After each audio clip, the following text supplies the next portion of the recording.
చెప్పి విసిగిపోవద్దు.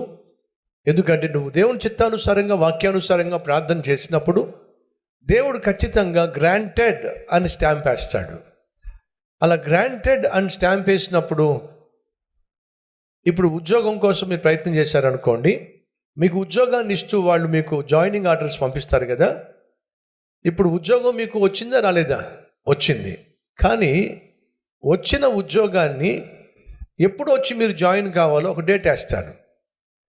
మీరు సెలెక్ట్ అయ్యారు, మీకు ఉద్యోగాన్ని ఇస్తున్నాం అని అంటూ జూన్ 15వ తారీఖున మీరు వచ్చి ఉద్యోగంలో జాయిన్ అవ్వండి. ఉద్యోగం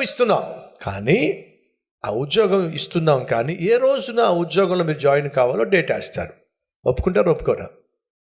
అలాగే దేవుడు మనం ప్రార్థన చేసినప్పుడు, దేవుడు నీ ప్రార్థనకు జవాబిస్తున్నా అని చెప్పి ఎప్పుడు ఆ ప్రార్థనకు జవాబు వస్తుందో డేట్ వేస్తాడు. ఆ డేటు వేశాడు అంటే మీరు ఖచ్చితంగా ఆ డేట్ వరకు ఎదురు చూడాలి. ఎగ్జాంపుల్